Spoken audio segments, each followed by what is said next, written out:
नमस्कार साथीहरू, फेरि पनि हामी उपस्थित भइसकेका छौँ दैनिक शैक्षिक जीवनमा उपयोगी हुन सक्ने र तपाईँहरूको प्रतियोगितात्मक परीक्षाहरू, लोकसेवा लगायतका अन्य प्रतियोगितात्मक परीक्षाहरूको लागि उपयोगी सामान्य ज्ञान लिएर फेरि पनि आइपुगेको छु तपाईँहरू सामु।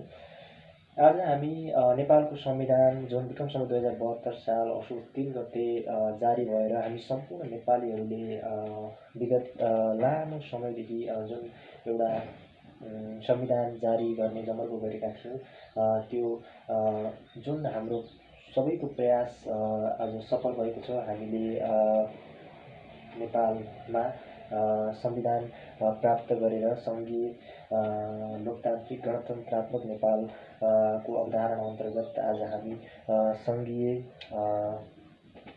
प्रणालीलाई अवलम्बन गरेर अगाडि बढिरहेको अवस्था छ र आज हामी हाम्रो संविधानमा व्यवस्था गरिएका विभिन्न मौलिक हकहरूको बारेमा चर्चा गर्नेछौँ साथीहरू। मौलिक हकबाट हामीलाई विभिन्न परीक्षाहरूमा एउटा न एउटा प्रश्न सोध्ने गरेको इतिहास छँदैछ।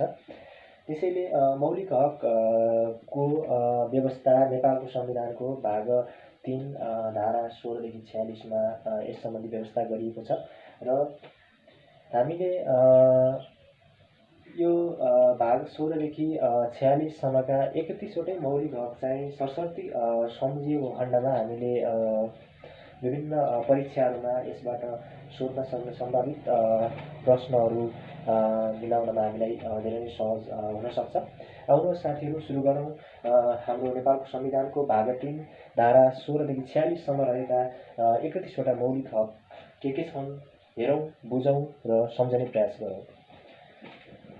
नेपालको संविधानको धारा 16 अन्तर्गत हामीलाई सम्मानपूर्वक बाँच्न पाउने हकको व्यवस्था गरिएको छ र यो सम्मानपूर्वक बाँच्न पाउने हक चाहिँ नेपालको संविधान अनुसार प्रत्येक व्यक्तिलाई सम्मानपूर्वक बाँच्न पाउने हक सुनिश्चित गरिएको छ। त्यसै गरी धारा 17 अन्तर्गत हामीलाई स्वतन्त्रताको हक अर्थात् राइट टु फ्रिडम को प्रोभिजन नेपालको संविधानमा रहेको छ। त्यसै गरी धारा 18 मा समानताको हक अर्थात् राइट टु इक्वालिटी, त्यसै गरी धारा 19 मा सञ्चारको हक that is right to communication, त्यसै गरी धारा 20 मा न्याय सम्बन्धी हक that is right relating to justice भन्छ। त्यसै गरी धारा 21 मा अपराध पीडितको हकको व्यवस्था गरिएको छ। अपराध पीडितको हक अर्थात् right of victims of crime भन्छ हैन। त्यसै गरी धारा 22 मा यातना विरुद्धको हक को व्यवस्था गरिएको छ। यातना विरुद्धको हक अर्थात् राइट अगेन्स्ट टर्चर भन्छ। त्यसै गरी धारा 23 मा निवारक नजरबन्द विरुद्धको हकको व्यवस्था गरिएको छ, जसलाई हामी अङ्ग्रेजीमा राइट अगेन्स्ट प्रिभेन्टिभ डिटेन्सन भनेर भन्ने गर्छौँ। त्यसै गरी नेपालको संविधानको भाग 3 धारा 24 मा छुवाछुत तथा भेदभाव विरुद्धको हक सुनिश्चित गरिएको छ, right against untouchability and discrimination.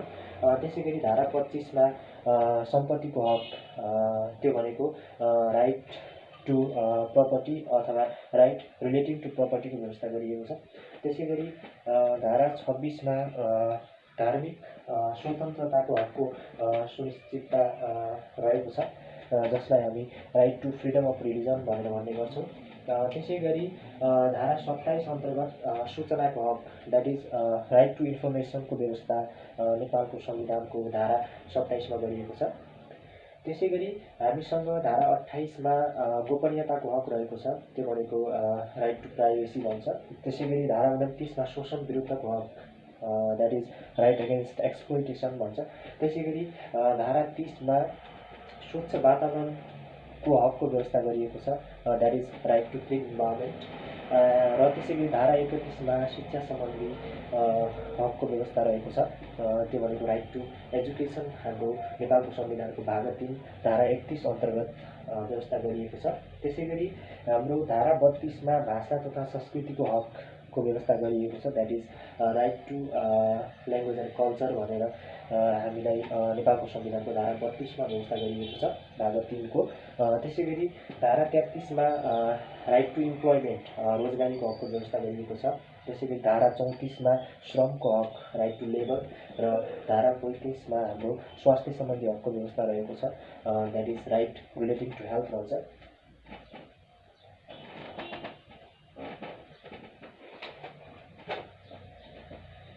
यी रहे हाम्रो भाग 3को धारा 35सम्मका मौलिक हकहरू हामीले यहाँनिर लेख्यौँ। साथीहरू, अब हामी कुरा गर्छौँ धारा 36मा हाम्रो खाद्य सम्बन्धी हकको व्यवस्था गरिएको छ। खाद्य सम्बन्धी हक रहेको छ। त्यसै गरी धारा 37मा आवासको हकको व्यवस्था गरिएको छ। त्यसै गरी धारा 38मा महिलाको हक, धारा 38मा महिलाको हक, धारा 39मा बालबालिकाको हकको व्यवस्था गरिएको छ, बालबालिकाको हक। त्यसै गरी धारा 40मा दलितको हक, धारा 41मा ज्येष्ठ नागरिकको हक,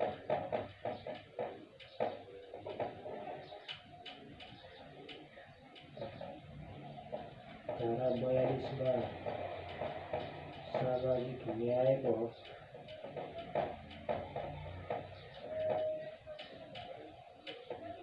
सामाजिक न्यायको हक। त्यसै गरी धारा 43मा सामाजिक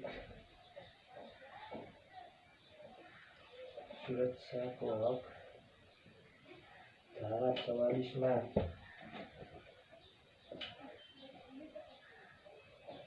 उपभोक्ताको हक,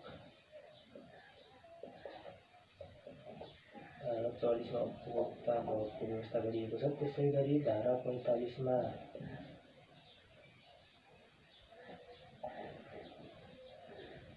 देश निकाला विरुद्धको हक,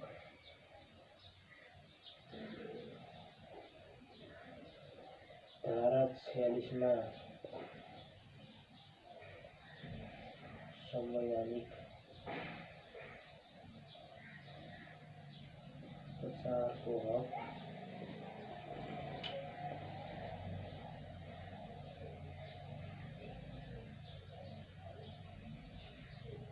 मौलिक हकको कार्यान्वयन, र 48मा नागरिकता कर्तव्यहरू। साथीहरू, हामीले धारा 35सम्मको मौलिक हकहरूको बारेमा हामीले चर्चा गरिसक्यौँ। अब धारा 36मा खाद्य सम्बन्धी हकको व्यवस्था गरिएको छ, त्यो भनेको राइट टु फुडिङ अथवा राइट टु फुडको व्यवस्था गरिएको छ। त्यसै गरी धारा 37मा आवासको हकको व्यवस्था रहेको छ, जसलाई हामी राइट टु हाउसिङ भन्छौँ। त्यसै गरी धारा 38मा महिला सम्बन्धी हकको व्यवस्था गरिएको छ, राइट अफ वुमेन भन्छौँ। त्यसै गरी धारा 39मा बालबालिकाको हकको व्यवस्था गरिएको छ, राइट्स अफ चिल्ड्रेन भन्छ होइन। त्यसै गरी धारा 40मा दलितको हकको व्यवस्था गरिएको छ, राइट्स अफ दलित भन्छ। त्यसै गरी धारा 41मा ज्येष्ठ नागरिकको हकको व्यवस्था गरिएको छ, जसलाई हामी राइट्स अफ सिनियर सिटिजन भन्छौँ। त्यसै गरी धारा 42मा सामाजिक न्यायको हक सुनिश्चित गरिएको छ, राइट टु सोसल जस्टिस भन्छ यसलाई। त्यसै गरी धारा 43मा सामाजिक सुरक्षाको हकको सुनिश्चितता गरिएको छ, जसलाई हामी राइट टु सोसल सेक्युरिटी भन्छौँ। त्यसै गरी धारा 44मा उपभोक्ताको हक जसलाई राइट्स अफ कन्ज्युमर भनेर भनिन्छ।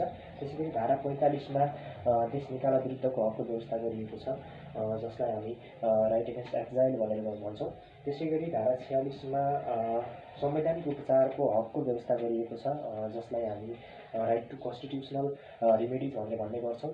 साथीहरू, धारा 16देखि 46सम्म हाम्रो 31वटा विभिन्न मौलिक हकहरू जो नेपालको संविधानको भाग 3मा व्यवस्था गरिएका यी मौलिक हकहरू चाहिँ धारा 46सम्मका हुन् भने धारा 47ले के भन्छ भन्दा माथि उल्लेखित मौलिक हकहरूको कार्यान्वयन गर्ने भनेर हामीले धारा 47 मा भनेको छ।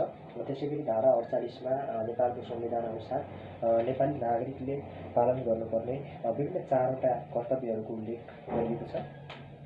धन्यवाद साथीहरू। यिनै विभिन्न 31वटा मौलिक हकहरू को बारेमा हामीले चर्चा गऱ्यौँ। आशा छ यहाँहरूलाई अब 31वटै मौलिक हकहरू सहज रूपमा याद गर्नुहुनेछ र आगामी परीक्षाहरूमा यहाँले जहाँ आफ्नो लिखित प्रतियोगितात्मक परीक्षाहरू दिँदै हुनुहुन्छ त्यहाँ यसबाट सम्भावित आउने प्रश्नहरू यहाँले मिलाउनुहुन्छ भन्ने आशा गरेको छु। हवस् त, धन्यवाद, नमस्कार।